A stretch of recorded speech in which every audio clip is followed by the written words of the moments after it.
작년 2019년 12월 그리고 1월 동안 저는 에베소서 말씀을 통해서 교회됨 그리고 신앙함 이것이 어떤 것인지를 성경을 통해서 성도들과 함께 긴 시간 고민을 했습니다.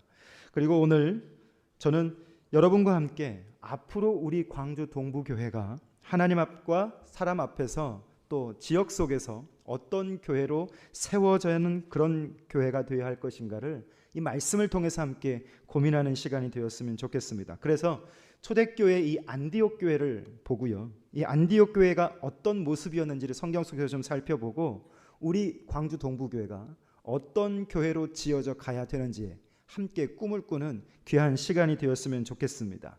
먼저 여러분에게 단어를 한번 보여드릴게요. 이 단어를 보시고 총 6개의 단어입니다. 자, 다 보셨어요? 이제 제가 질문을 드릴 거예요. 6개의 단어를 다 보셨으면 첫 번째 질문을 드리면 이 단어들 중에 여러분 중에 요즘 내 마음에 사로잡고 있는 단어가 있다라고 하면 딱 선택을 해보세요. 한 가지씩. 다 선택하셨어요? 그 옆 사람한테 한번 말해보세요. 나는 어떤 단어가 딱 와닿습니다. 내 마음속에 나는 어떤 단어가 내 마음에 있습니다. 혹시 이 6가지 단어 중에 없는 분이 있을 수 있어요. 결혼을 앞둔 옷이 있을 수 있겠고 다른 단어들도 있을 수 있겠습니다. 자, 이제 두 번째 질문을 드려볼게요. 성경이 말하는 예수 믿는다라고 하는 신앙생활하는 저와 여러분이 이 6가지 단어를 중에서 가장 먼저 확 와닿아야 할 단어는 뭘까요? 그렇죠. 하나님이죠. 혹시 첫 번째 질문에서 여러분 하나님이란 단어를 선택하신 분 계십니까? 한 분 계시네요. 2분 계시네요. 우리 청년들한테 물어보니까 하나님은 전혀 없고 자기들의 현실 이것을 이야기하더라고요. 제가 왜 이 말씀을 드리냐면 우리가 하나님을 중요하게 여기죠. 그런데 우리의 현실에서는요, 하나님보다는요 내 현실이 더 가까워요. 신앙생활을 이렇게 하는 겁니다 라고 정의할 수 있고요, 분명히 우리가 믿는 것도 인정을 하고 있어요. 그런데 저렇게 단어들이 딱 펼쳐놓고 보면 정작 내가 선택하는 단어들, 그런 것들은 뭐예요? 결국 내가 고민하는 바, 내가 염려하는 것, 그것을 선택하게 되는 것이죠. 그래서 현대 그리스도인들은요 신앙함을 잘 모르지 않습니다. 정확하게 알고 있는데 그게 얼마든지 우리가 살지 못할 수 있음을 오늘 우리는 점검해 볼 수 있는 것이죠. 그래서 더 나아가서 성경이 말하고 있는 삶을 우리가 알면서도 그것을 인정하면서도 우리의 현실은 그렇게 살 수 없음을 또한 우리는 인정할 수 있게 되는 거죠. 그래서 오늘 저는요 우리의 현실 속에서 우리가 살아가는 이 분위기 속에서 교회가 과연 무엇이고 우리의 신앙함은 과연 어떻게 펼쳐져 가야 하는지, 다시 말하면 녹록치 않은 우리의 삶의 현실 속에서 우리가 성도로 또는 교회로 어떻게 지어져 가야 되는지 이 말씀을 통해서 한번 고민해 보면 좋겠습니다. 그래서 안디옥 교회 성도들은 그들의 현실 속에서 어떤 성도됨으로 그들의 교회를 유지하고 살아갔는지 함께 고민하는 귀한 시간이 되었으면 좋겠습니다. 성경을 보면요 안디옥 교회가 처음 출발한 시간이 기록이 되어 있습니다. 여러분 주보에 보시면 사도행전 8장부터 13장까지 중요한 것들을 제가 한번 정리해 놓은 표가 있습니다. 그 표를 보시면서 같이 가보시면 좋겠는데요, 8장 1절부터 이 사도행전에 안디옥 교회가 첫 출현을 나타내게 됩니다. 여러분 주보의 표를 한번 같이 보시죠. 주보의 표를 보시면 구역공과에 쓰여지는 그 단어의 맨 밑부분에 8장의 시작이 핍박과 흩어짐으로 말씀을 드렸습니다. 그런데 이 핍박과 흩어짐 속에서 무엇이 진행되냐면 복음이 진행되어지게 됩니다. 제가 사도행전 8장 1절의 말씀을 한번 읽어드릴게요. 여러분 잘 들어보시길 바랍니다. 사울은 그가 죽임당함을 마땅히 여기더라. 그날에 예루살렘에 있는 교회에 큰 박해가 있어 사도 외에는 다 유대와 사마리아 모든 땅으로 흩어지니라 라고 기록되어 있습니다. 여러분 지금 성경을 잘 보시면 좋겠는데요. 사도행전 8장 1절부터 등장하는 이 분위기는 바로 뭐냐면 핍박과 환난 때문에 성도들이 어떻게 되는가 흩어지는 것을 성경을 통해 우리에게 보여주고 있죠.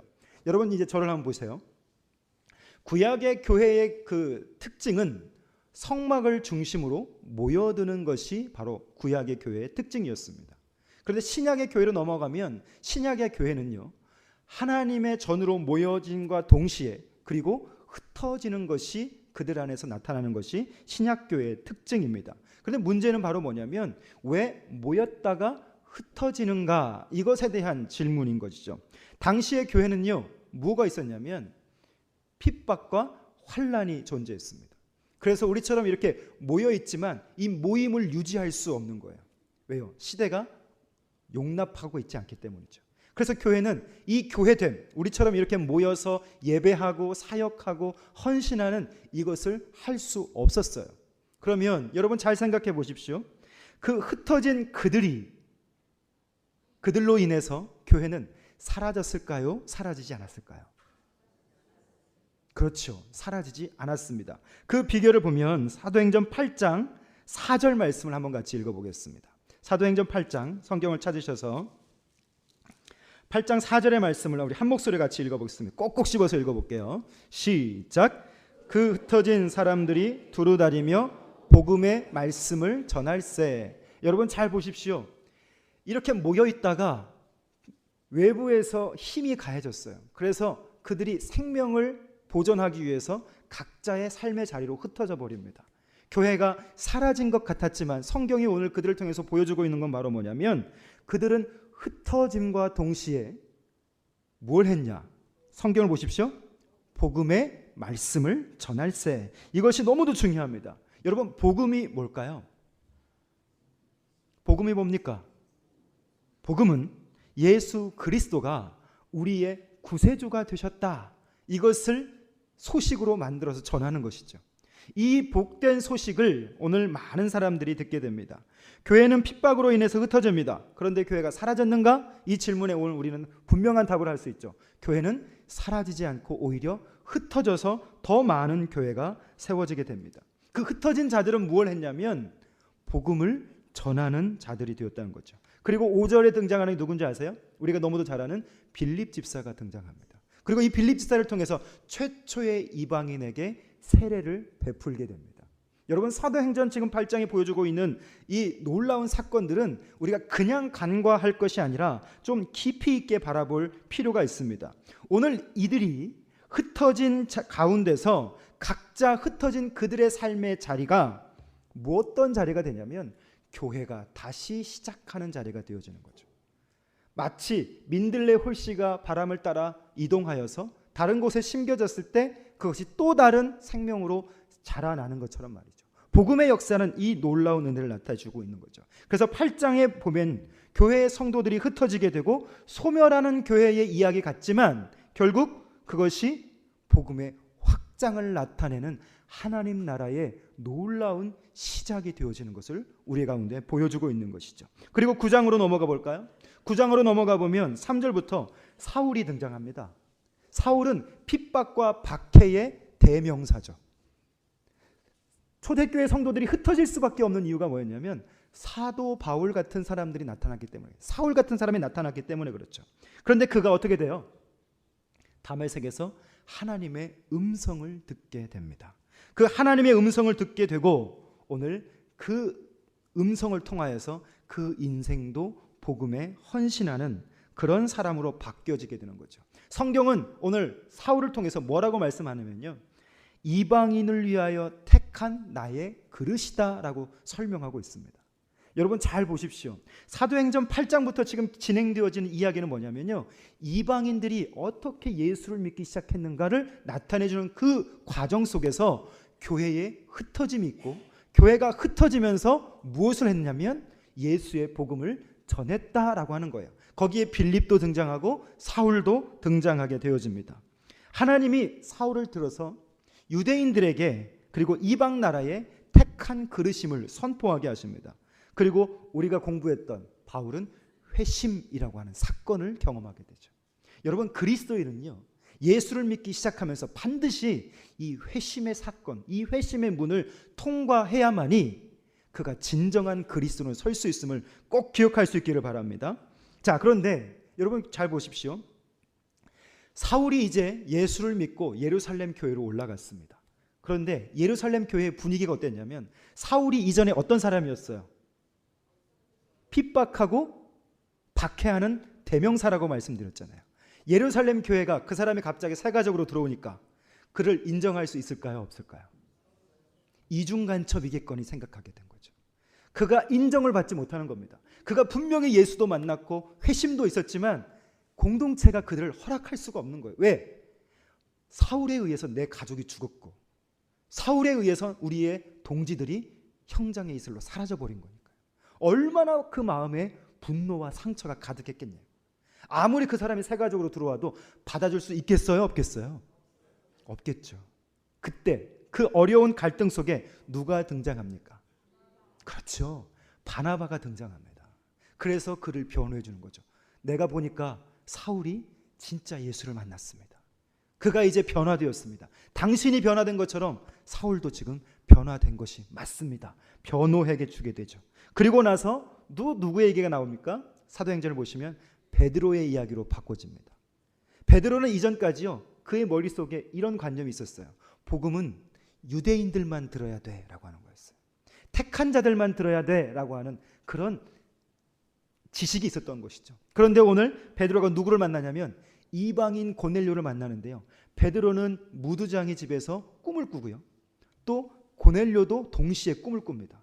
그리고 이들이 만나게 되는데 유대인이 이방인의 집에 들어가서 하나님의 말씀을 선포하고 세례를 베풀어 줍니다. 여러분, 이것은 유대인의 사고에서는 있을 수 없는 거예요.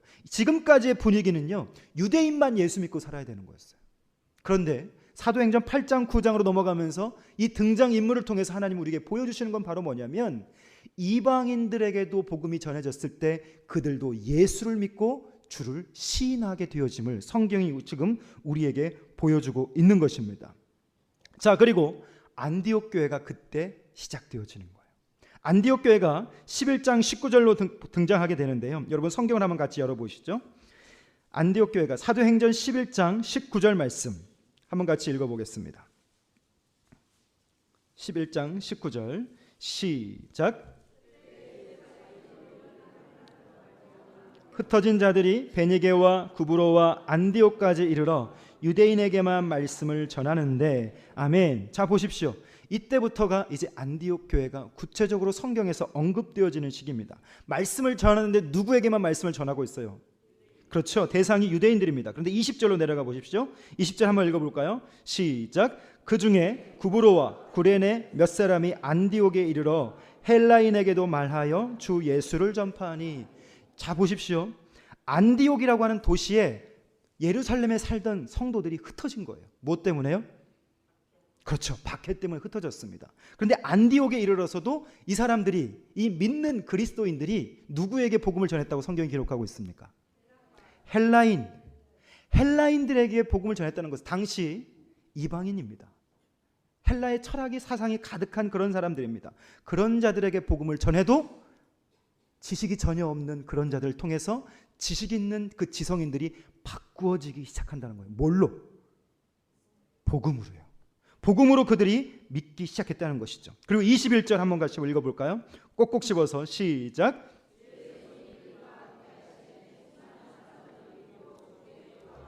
아멘. 사도행전이 지금 여기를 우리가 보여주고 있는 이유가 있습니다. 배운 것도 없고 그냥 자신의 삶을 더 연장하기 위해서 안전한 곳으로 피신했던 그들은 그 안전한 곳에서조차도 뭘 했어요? 복음을 전하는 자들이 된 것이죠. 그런데 복음을 전했더니 전하는 대로, 전하는 족족 어떤 일들이 벌어집니까?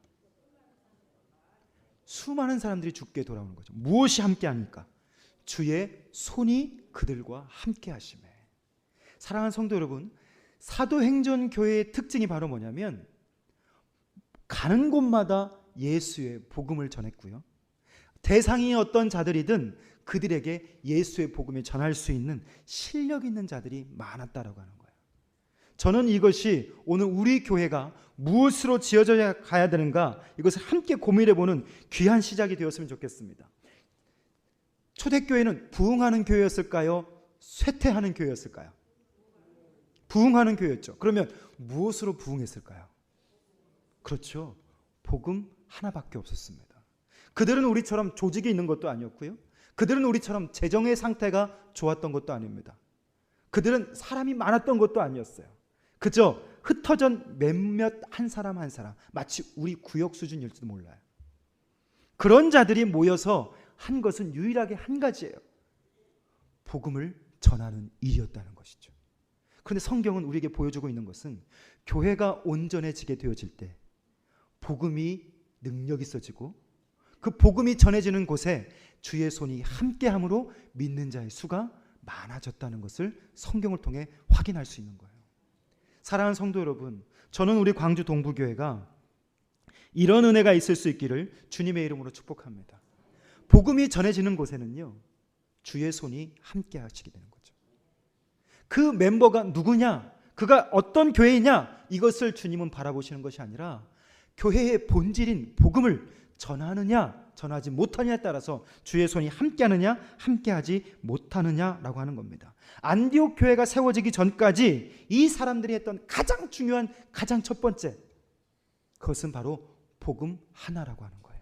그 복음을 통해서 누구에게든 전하는 일이 나타나게 됐다는 겁니다. 사랑하는 성도 여러분, 예수의 복음을 전하는 공동체가 핍박으로 흩어지게 되어질 때 뭐가 세워졌다고 말씀드렸어요? 교회가 세워집니다. 그리고 주의 손이 그들과 함께 하게 되어집니다. 이 말씀을 묵상하면서 그럼 우리는 한번 이렇게 질문해 볼 수 있어야 돼요.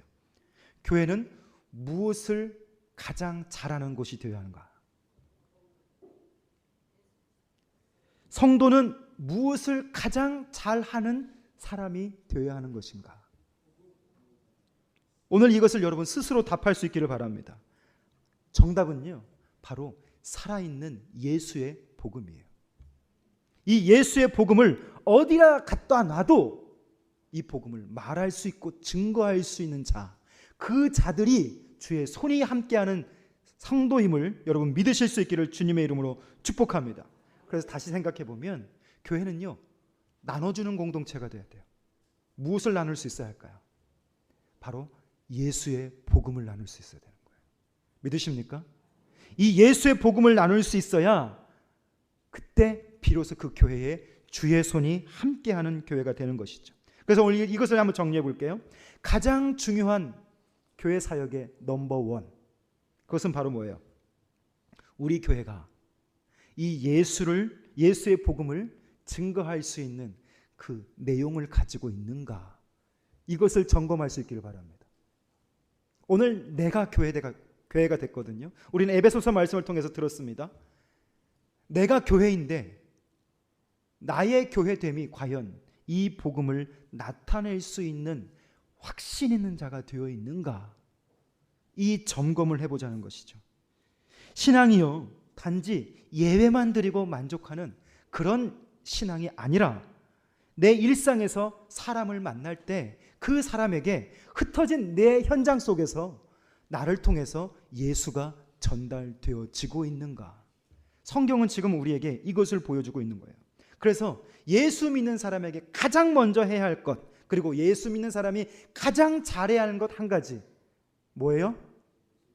나를 통해 예수의 복음이 전해질 수 있어야 되는 거예요. 믿으십니까? 내 옆 사람들을 만날 때요, 내가 예수를 소개할 수 있어야 되는 거예요. 누군가가 뭔가 고민에 빠져 있을 때 그 고민 속에 내가 예수 그리스도를 설명할 수 있는 실력 있는 그리스도인이 되어야 한다는 것이죠.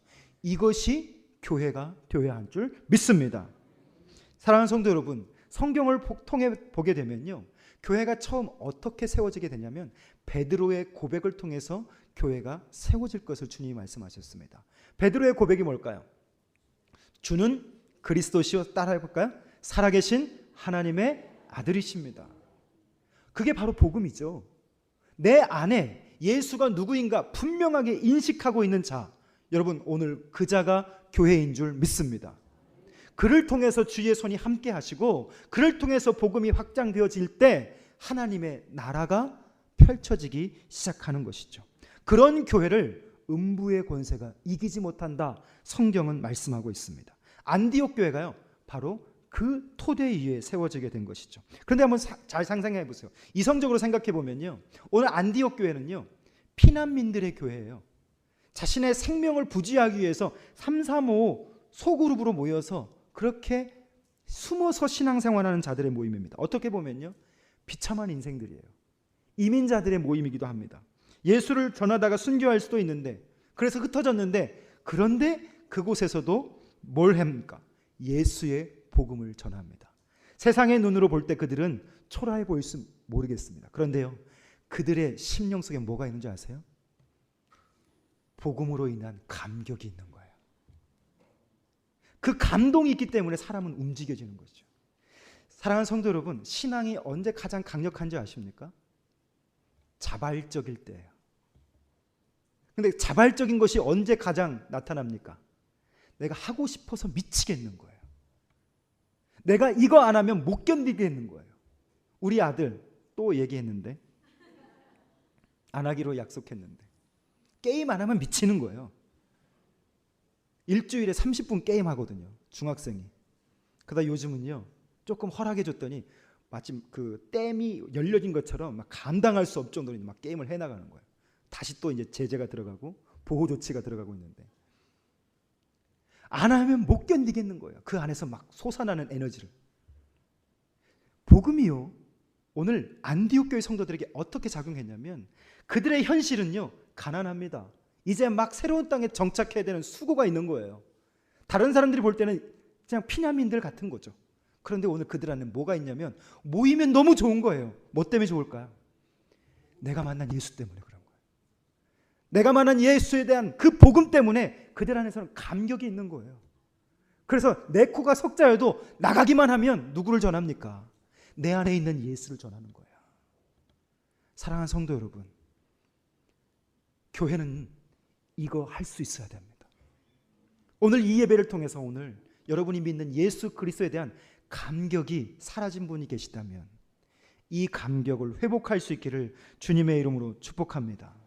이 감격이 살아날 때 교회 사역이 의미 있어지는 거예요. 이 감격이 살아날 때 여러분의 예수 믿음이, 이 예배가, 여러분의 모든 헌신들이 값있어지게 바꿔지는 거예요. 믿으십니까? 이런 일이 있습니다, 모이십시오 해서 강압적으로 모이는 그런 공동체가 아니라, 복음 때문에 우리 안에서 샘솟는 그 감격 때문에 모이고 힘쓰고, 그래서 교회가 해야 할 본질의 것을 해나갈 때 그 교회를 통해 주의 손이 함께 하시는 거예요. 믿으십니까? 저는 우리 교회가 그런 꿈을 꾸는 거예요. 전에 있던 교회에서요, 탈북민을 섬겼습니다. 탈북민이 두 가정이 교회로 오게 돼서, 제가 그때 세 가족을 섬기고 있어서 탈북민을 섬기는데 아무런 지식이 없었어요. 탈북민을 어떻게 섬겼는지 전혀 모르겠는 거예요. 그래서 광주에 있는 NK 비전센터와 연결하고 여러 가지 사역들을 좀 점검하고 탈북민들을 돕는 사역들을 많이 공부하고 배우게 됐습니다. 그런데 오시는 그 탈북인들에게 간증을 들었어요. 한 분이요, 우리식으로 말하면 우정국장 같은 위치에 있던 분이 탈북을 하신 거예요. 그런데 이분들이 예수를 전혀 알지 못했습니다. 그런데 두만강을 딱 앞에 두고 그 강을 건너면 이제 탈북이 시작된 거죠. 그런데 이 겨울인데 강이 얼지를 않은 거예요. 건널 수가 없는 거예요. 그래서 그날 밤 기도를 한 거예요. 두 분이 기도를 했어요. 하나님, 내가 하나님을 잘 모르지만 이 강을 얼게 하시면 내가 하나님이 살아계신 줄 알고 저기 멀리 보이는 저 빨간 십자가를 보고 내가 예배하는 사람이 되겠습니다. 그렇게 기도를 했다는 거예요. 그런데 아침에 눈을 뜨고 보니까 강이 얼었을까요? 얼지 않았을까요?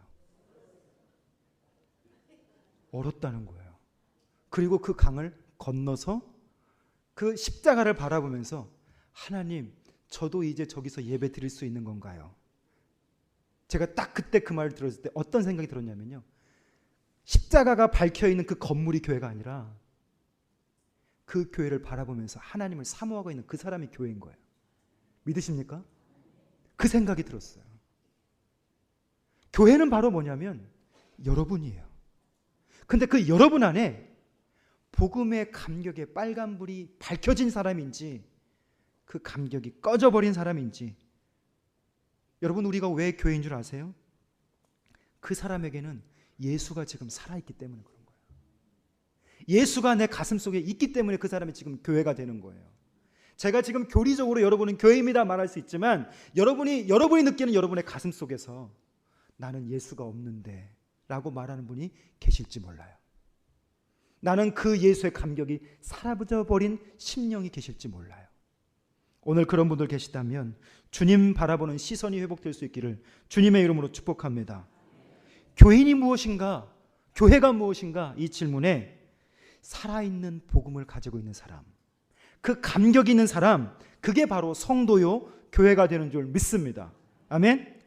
그 교회가 안디옥 교회였다는 거예요. 작은 자들의 모임이었지만 그 감격 때문에 복음을 전하는 삶이 되어진 거예요.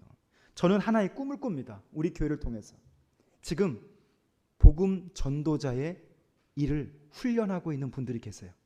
물밑에서 한 분 한 분 또 이번 2020년에도 제가 권면할 거예요. 콜링을 할 거예요. 훈련하십시오. 사랑하는 성도 여러분, 복음으로 무장하고 훈련되어지면 우리는 어디다 내놔도 복음을 전할 수 있는 실력 있는 그리스도인 될 줄 믿습니다. 예수 믿음의 첫 단추는요, 저는 이렇게 끼워져야 된다고 믿어요. 아멘이 없으시네요. 예수 믿고 봉사하고 예수 믿고 세례받고도 중요하지만 예수 믿고 초대교회는요, 가장 먼저 한 것이 복음을 전하는 영적인 자신감들이 있었다는 거예요. 이 자신감이 교회를 교회되게 만드는 것이죠. 믿으십니까? 우리 교회는 재정이 많아서 우리 자신 있습니다. 우리는 이런 사람들이 많아서 자신 있습니다. 그렇게 말하는 교회는요, 교회 아닐 수 있어요. 그냥 하나의 커뮤니티에 지나지 않을 수 있어요. 교회는 무엇이 되어야 하냐면 우리에게는 예수 만난 감격이 있습니다. 우리에게는 예수의 복음이 있습니다. 그래서 우리는 모이기만 하면 나를 만나는 자들에게 예수를 전할 수 있습니다. 저는 지금 우리 교회를 통해서 이 꿈을 꾸고 있는 거예요. 한 분 한 분 이 꿈으로 무장될 수 있기를 주님의 이름으로 축복합니다. 그래서요, 우리 광주 동부교회는 예수의 복음이 살아있는 공동체가 돼야 돼요. 일을 하기보다, 또 어떤 많은 사업을 하기보다 가장 중요한 것은요, 내가 예수를 왜 믿는가를 확인하셔야 돼요. 그리고 여러분 가슴 속에 예수로 인한 감격이 있으셔야 돼요. 그 자들이 흩어질 때 주의 손이 함께하는 능력 있는 그리스도의 사람들이 되어지는 것이죠. 오늘 여러분의 옆 사람 중에 이 사회에서 말이죠, 여러분이 살아가는 현장에서 예수를 모르는 자가 얼마나 많이 있습니까? 예수를 들어보지도 못한 자들이 얼마나 많습니까? 세상이 교회를 욕하는 이유는요, 예수를 잘못 믿고 있는 우리 때문에 그래요. 예수에 대한 소식은 들어보지 못하고 교회에 대한 이야기만 들어본 거죠. 그래서 우리는 여전히 예수를 말할 수 있어야 돼요. 아멘이 없으시네요. 예수를 말하는 저와 여러분 될 수 있기를 주님의 이름으로 축복합니다. 내 일도 중요하지만, 내 할 일도 중요하지만 가장 첫 번째는요, 여러분이 예수를 만났다면 그 감격을 그대로 전하는 거예요. 우리 교회 정수기가 있어요. 정수기를 코디하는 코디네이터가 있잖아요. 남자분이 제 방문을 두드리고 오셔서 공기 정화기 그걸 청소하러 오신 거예요. 어떻게 했겠어요? 청소하시면서 한 20분 걸려요. 그래서 그분에게 복음을 전하려고, 목사님 저 교회 다녀요. 여러분 잘 생각해 보세요. 밖에 나가서 전도해야 되는데 목사 방으로 사람이 그냥 걸어 들어온 거예요. 이때 여러분 어떻게 하셔야 돼요? 가만히 그냥 제일 하면 될까요? 저는 보내주셨구나 생각하고 그분에게 복음을 전하고 막 있었어요. 딱 들으시더니, 제가 많은 교회 이렇게 다니는데요, 목사님만 복음을 전하시네요. 얼마나 감사했는지 몰라요. 나주 모 교회 다니신대요. 열심히 신앙생활 하시라고 말씀드렸어요. 사랑하는 성도 여러분, 그리스도인은요, 이것에 준비되셔야 돼요. 근데 여러분은 복 받으신 거예요. 왠지 아세요? 여러분 앞에 서 있는 목사가 광주에서 이거 제일 잘하는 목사예요. 전에 있는 교회에서 이걸 가장 많이 하고 왔어요. 준비하시기를 바랍니다. 아멘. 복음으로 무장될 수 있기를 주님의 이름으로 축복합니다. 그래서 오늘 우리 안에 이런 기도가 있어야 돼요. 하나님, 내 안에도 이 복음의 감격이 다시 살아나게 해주십시오. 내 안에서도 이 복음을 전할 수 있는 은혜를 주십시오. 이 기도가 살아나는 교회가 될 수 있기를 주님의 이름으로 축복합니다. 자, 그리고 두 번째 우리가 안디옥 교회를 생각해 볼 수 있어요. 안디옥 교회가요, 바나바를 지도자로 세웁니다. 바나바를 통해서 그 교회가 막 갑자기 부흥하기 시작했어요. 부흥하기 시작하니까 바나바 혼자 그 교회를 감당할 수가 없게 됐습니다. 그래서 누구를 불렀냐면 바울을 찾아갑니다. 바울은 그때요 13년간 자기의 고향 다소에서 집거하고 있었어요. 주님이 아무런 사인을 주지 않으셨어요. 그런데 바나바를 직접 보내셔서 나와 함께 동역합시다 하고 그 둘이 안디옥 교회의 동시 지도자가 됩니다. 그리고 교회는 엄청난 은혜를 누리게 되죠. 그런데요, 중요한 건 바울이 그 교회에 가서 1년 사역을 하고 비로소 이제 그 두 사람이 오늘 우리가 읽은 본문을 보게 되면 소아시아로 드디어 1차 선교 여행을 떠납니다. 자, 그런데 이 본문을 보면서 여러분 잘 보세요. 안디옥 교회가 바울과 바나바로 인해서 많은 부흥이 있었습니다. 영적인 재산과 영적인 자원이 두 사람으로부터 나온 거예요. 그래서 교회가 풍성해진 것이죠. 자, 그러면 여러분이 안디옥 교회 성도라면 그 지도자들을, 그 유능한 지도자들을 다른 곳으로 보내겠어요? 보내지 않으시겠어요? 보내실 거예요? 우리 청년들한테 물었더니 우리 청년들은 못 보낸다고. 왜 못 보내느냐? 이분들 떠나면 그 교회 어떡하냐고. 제 수준도 그랬거든요. 자, 보십시오. 안디옥 교회는요, 어떻게 그 두 명의 탁월한 리더를 다른 지역으로 보낼 수 있었는가라고 하는 거예요. 저는 우리 교회가 어떤 교회가 될까, 이 부분을 보면서 이런 생각을 했어요.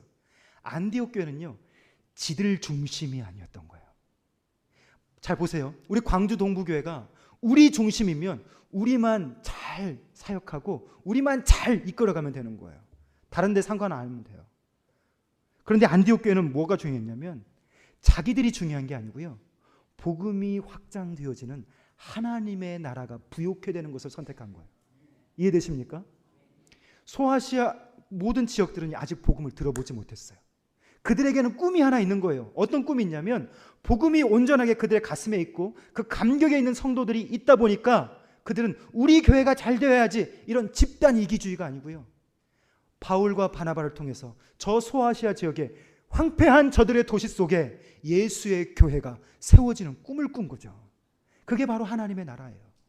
그 하나님의 나라의 꿈을 꾸니까 우리의 영적 자원인 바울과 바나바가 우리를 떠나도 어떻게 하는 거예요? 그들을 아낌없이 축복해주고 보내는 거예요. 아낌없이 후원하는 거예요. 안디옥 교회의 가치가요, 바로 무엇이냐면 이방인 최초의 사역이 시작된 교회예요. 성경은 오늘 우리에게 이것을 보여주고 있어요. 사랑하는 성도 여러분, 교회가 어떻게 되어야 하는가? 교회는 우리끼리가 아니고요, 우리에게 마이너스가 되어도 하나님의 나라의 풍요를 위해서는 우리가 마이너스를 감당할 수 있는 수준의 교회가 될 수 있기를 주님의 이름으로 축복합니다. 우리가 재정을 목표치를 잡고 2020년 출발했어요. 어떻게 보면 이 목표치에 도달하지 못할 수도 있습니다. 하나님이 허락하지 않으시면요. 중요한 건 우리가 어떤 내용으로 하나님의 나라를 부욕해 하는 교회인가를 고민했다면 하나님은 우리를 통해 여전히 일하실 줄 믿습니다. 안디옥 교회는요, 바로 그것이 있는 거예요. 성도들이 지도자를 보내면서 그냥 보냈겠어요? 서운했겠죠. 아쉬웠겠죠. 좀 더 있었으면 우리 교회가 대형 교회 될 수 있을 텐데, 좀 더 있었으면 우리 교회가 유명한 교회 될 수 있을 텐데, 이런 꿈도 꿀 수 있었겠죠. 그런데요, 한 사람도 성경에서는 그런 사람이 보이질 않아요.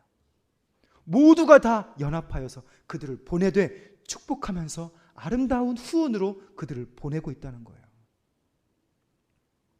사랑하는 성도 여러분, 교회는요, 그래서 우리 중심이 되어서는 안 됩니다. 아멘. 철저히 우리를 이 땅에 세우신 하나님의 그 의도를 바라보고 이 하나님 나라의 공동체가 이 작은 우리의 모임을 통하여서 여전히 흩어지기를 원하시는 거예요. 아멘이 없으세요? 저는 우리 교회가 이렇게 흩어지는 데 힘을 쓰는 교회가 될 수 있기를 바랍니다.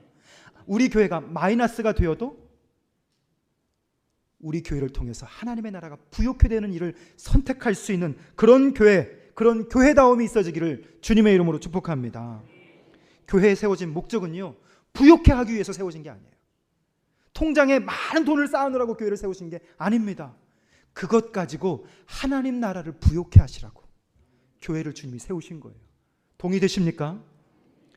세계 신학자 중에요, 1960년대부터 2000년대까지를 지탱해온 한 분의 신학자가 계십니다. J.I. 패커라고 하는 교수님이세요. 이분이 쓴 책이 가장 유명한 게 하나님을 아는 지식이라고 하는 책입니다. 이분은요, 많은 신학생들에게, 저도 그 학교에 가서 공부하고 싶었는데 영어가 안 돼서 그 학교를 못 갔어요. 그 학교는 정말 영어를 잘해야 되거든요. 그래서 제가 정말 영어를 못해서 안 됐어요. 자, 그런데 그 신학교 교수님이요, 현대 성도들에게 한 가지 도전하시는 게 있어요. 그게 바로 뭐냐면, 신앙생활 하는 가운데 너무나 작은 것 같지만 너무나 큰 것 한 가지가 있다고 말합니다. 그분의 가르침 중에 하나는요, 바로 성도가 하나님 중심으로 바뀔 때예요. 나 중심으로 바뀌면 신앙이 어떻게 되냐면, 나를 축복하지 않은 하나님을 짜증내는 거예요. 나의 길을 열어주지 않은 하나님을 향해서 원망하는 거예요. 그리고 그 하나님을 끊임없이 내 삶에 채우려고만 하는 거죠. 그게 바로 나 중심의 신앙이라고 말합니다. 그런데 그 신학자가 뭐라고 말하냐면, 나 중심의 신앙에서 누구 중심으로 바뀌어야 된다고요? 하나님 중심으로 바뀌게 되면 어떤 일이 진행되게 되냐면, 내 인생이 의미 있어지기 시작한다는 거예요. 내가 하나님 중심으로 바뀌게 되면 가난해도 찬송하게 된다는 거예요. 내가 하나님 중심으로 바뀌게 되면 병들어도 찬양하는 입술로 바꿔지게 된다는 거예요. 다시 말하면요, 환경이 그를 침범할 수 없는 자가 된다는 거예요. 안디옥 교회 성도들, 그리고 오늘 이 J.I. 패커가 말하는 이 신앙의 유형, 너무도 맞닿아 있죠. 자신들의 현실은 너무도 땅바닥 같아요. 하지만 그들이 믿는 하나님 중심의 신앙, 하나님 나라 중심의 그 신앙이 그들 안에 있을 때는 작은 자들이 연합하여 엄청난 일을 이루는 놀라운 역사를 만들어내는 것입니다. 저는 이 사도행전의 말씀을 묵상하면서 끊임없이 우리 교회에 대한 이 꿈을 꾸고 있는 거예요. 하나님, 이 교회가 이렇게 지어지게 해주십시오. 믿음으로 먼저 지어지는 교회가 되게 해주십시오. 이 복음에 확신 있는 교회가 되어서 흩어지는 곳마다 주의 손이 함께하는 그런 살아있는 교회가 될 수 있기를 원합니다. 저는 우리 교회가 하나님 나라의 중심이 되는, 하나님 나라를 풍요케 하는 그 교회가 될 수 있기를 주님의 이름으로 축복합니다. 여러분, 제 안에도요, 욕망이 있어요. 어떤 욕망이 있냐면, 이 교회가 잘 돼서 제 이름이 좀 유명해지는 거죠. 그 타이밍에 제가 책을 하나 쓰는 거예요. 교회는 이렇게 회복하는 것이다. 그리고 서점에 이제 막 강현철 목사 책이 쫙 비치되고, TV에 이제 강현철 목사 얼굴이 나오기 시작하고 막 그러는 거죠. 그러면 어떻게 될까요? 사람들이 모여들겠죠. 그렇죠? 이게 제 개인적 욕망이에요. 그런데 이 욕망함과 예수를 만난 감격을 놓고 비교해 봤을 때, 여러분, 무엇이 더 하나님이 원하시는 바일까요? 저는 이름 안 나도 좋습니다. 이 교회가 부흥 안 돼도 좋습니다. 하지만 하나님이 이 교회를 세우실 때 처음 계획하셨던 그 꿈이 저와 여러분을 통해서 하나님 나라가 시작되어진다면 저는 그것으로 감사할 것 같아요. 내가 주님 앞에 섰을 때 그것으로 인정함 받을 것 같아요. 그래서 여러분, 오늘 우리는 가장 첫 번째, 이 복음을 붙드는 교회가 될 수 있기를 주님의 이름으로 축복합니다. 이 복음이 여러분에서 감격이 될 수 있기를 주님의 이름으로 부탁드립니다.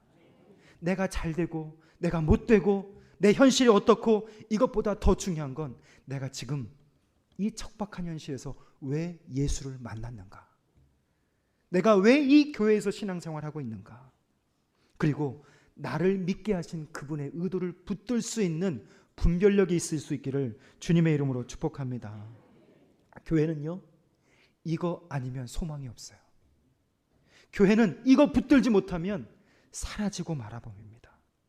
나 중심이 아니라 우리 중심이 될 수 있기를 바라요.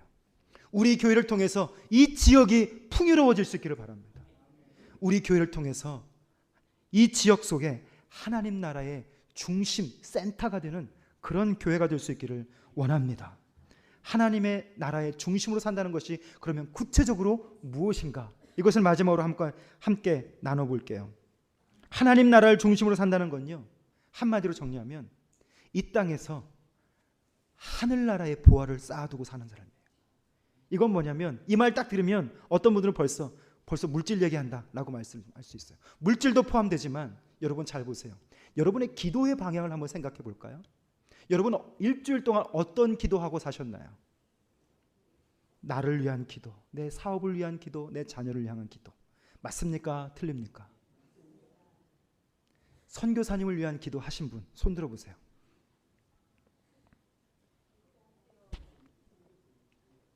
계시겠죠. 물론 없으시면 안 되겠죠. 내가 하늘의 보화를 쌓아두고 산다는 것은 결국 뭐냐면, 이 땅에서 내가 할 수 있는 모든 신앙의 행위가 나를 벗어난 하나님 나라에 수고하는 모든 자들을 위해 수고하는 거예요. 우리 교회가 왜 낙도 선교를 지금 청년들과 함께 시작했냐면, 하나님이 보여주셨기 때문에 그래요. 하나님이 감동케 하셨기 때문에 그래요. 그래도 우리가 이 정도는 할 수 있겠다 확신이 들었어요. 그래서 우리 청년들하고 꾸리는 거예요. 그래서 그곳에 가서 이름 없이 빚도 없이 사명 때문에 그 어려운 환경에서 섬기고 계시는 그 낙도의 사역자들에게 작은아마 힘이 되어드리고 위로가 되어드리고 싶어서요. 분명히 확신하는 건요, 낙도에 계신 사역자들이 그 현실 속에서 기도하고 계시는 거예요. 하나님, 일할 자를 보내주십시오. 같이 꿈꿀 수 있는 자를 보내주십시오. 그 기도가 돌고 돌다가 누군가를 통해서 듣게 되고 누군가를 통해서 보여지게 됐을 때 그 가슴에서 움직이는 자가 반응하게 되는 거예요. 선교가 바로 그런 겁니다. 하나님이 내게 깨닫게 하시는 거죠. 그래서 우리 청년들과 함께 그 사역을 시작해 보는 거예요. 함께 하실 수 있는 분들 함께 하시면 좋겠어요. 나 같은 자를 통해서 하나님이 누군가의 삶을 지탱케 하시고 누군가의 그 섬김의 자리에서 하나님의 일하심을 나 같은 자를 통해서 보여주고 계시는 것이죠. 저는 그것을 믿습니다. 사랑하는 성도 여러분, 오늘부터 여러분의 기도가 하늘에 쌓아지는 기도가 될 수 있기를 주님의 이름으로 축복합니다. 나만 잘 되는 기도가 아니고 우리만 잘 되는 기도가 아니라 나를 통해 누군가가 잘 되는 기도. 아멘.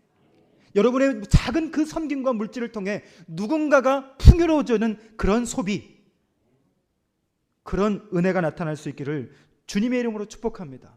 하나님 나라 중심으로 산다는 건 바로 이거예요. 또 한 가지는요, 예배가 딱 맞춰지면요, 목사의 눈에는 그런 게 보여요. 우리 지웅 형제가요, 예배 다 마치고 나면 마이크 성린을 다 정리합니다. 저 친구의 상태를 우리가 너무 잘 알아요. 우리는 예배 마치면 다 밀물처럼 빠져나가요. 그런데 예배 뒷마당을 이렇게 예배 현장을 정리하는 사람들이 누군지 아세요? 우리 청년들이에요.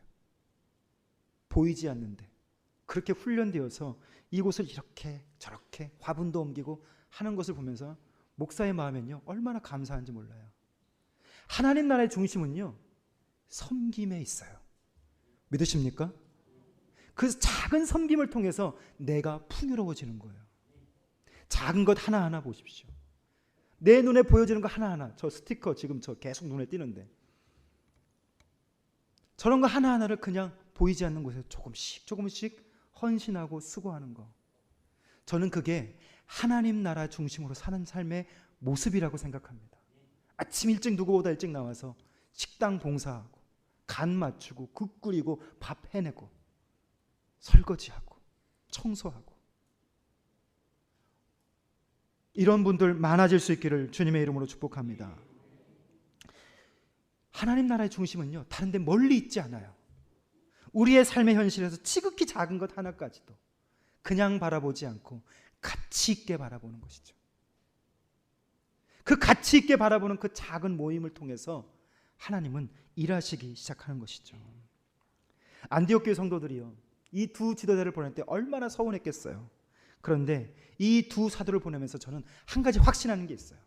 그들에게는 하나님이 그들로 하여금 예수 믿게 한 꿈을 확인시켜 주셨던 것 같아요.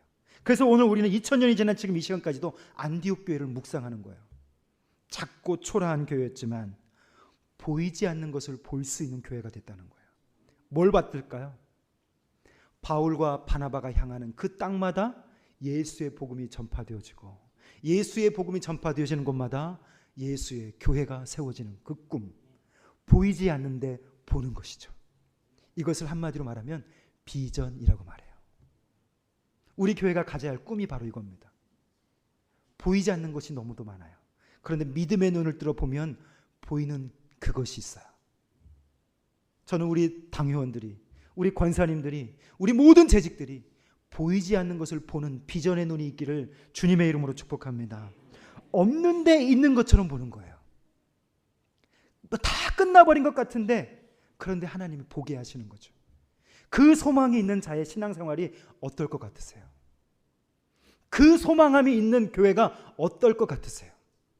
우리 교회는 이렇게 해서 안 되고, 우리는 이것 때문에 안 되고 하는 것들이 아니라, 우리는 이 복음 안에서 하나님이 보이지 않게 하시지만 보이는 것을 보게 할 수 있는 그 눈이 열어질 수 있기를 주님의 이름으로 축복합니다. 그래서 정리해보는 건요, 교회는요 뭘 해야 되냐면 보이지 않는 것을 말씀으로 보는 눈이 있어야 되는 거예요.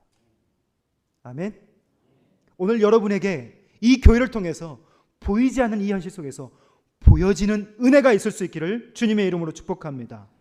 말씀을 준비하면서 이런 생각을 했어요. 우리 교회를 꿈꾸시는 분이 누굴까? 우리 장로님들일까? 앞으로 우리 교회가 어떤 일을 했으면 좋겠다, 그런 생각을 하는 분들은 누구실까? 저는요 이렇게 결론을 내렸어요. 저와 여러분이 이 땅에 태어나기 전에 우리의 생명을 계획하신 분이 계십니다. 우리 각 사람을 향해서 꿈을 가지고 계시는 분이 계십니다. 그런데 문제는 우리가 그 하나님의 꿈대로 살아드리고 있는가, 그 하나님의 요구대로 우리가 살아내고 있는가라고 하는 거예요. 내 코가 석자라 하나님의 나라는 너무 멀리 있고 나만 생존하고 살기 위해서 아둥바둥 살아가는 그런 존재로 살아가고 있다면 하나님이 어떻게 바라보고 계실까? 하나님은 꿈을 가지고 저를 여기 세우셨는데, 그리고 교회를 이끌어가라고 말씀해 주셨는데, 제가 다른 높아지는 것에 욕심을 두고 이름나는 것에 욕심을 두고 그렇게 사역하고 있다면 하나님이 어떤 마음으로 나를 바라보고 계실까? 너무 송구스럽더라고요. 그런데 꼭 기억하십시오. 내가 아무리 하나님의 그 꿈을 배신하는 삶을 산다 할지라도 하나님은 나를 향한 꿈을 버리지 않으십니다. 하나님은 우리를 향해서 우리가 아무리 하나님의 꿈에 어긋나는 삶을 살아가는 것 같아도 하나님은 우리를 향한 꿈을 버리지 않으시는 분이세요. 믿으십니까? 저는 그 확신을 얻게 됐어요. 사랑하는 성도 여러분, 수십 번 실패하는 인생이라 할지라도 꼭 기억하십시오. 주님은 그 인생을 향한 꿈을 절대로 포기하지 않으세요. 내 예수 믿음이 아무리 엎치락 뒤치락 바닥을 치는 것 같아 할지라도 하나님은 우리를 만드신 목적이요, 나를 통해서 그분의 영광을 나타내시도록 하기 위해서 그것을 만드셨기 때문에 우리를 반드시 그 은혜의 자리로 이끌어 가실 줄 믿습니다. 여러분 옆에 있는 분들 깨우시면서 이렇게 인사할게요. 하나님은 아직 당신을 향한 기대가 있으십니다. 시작. 옆에 분들 좀 깨우세요. 저는 믿습니다. 하나님은 우리 교회를 꿈꾸셨어요.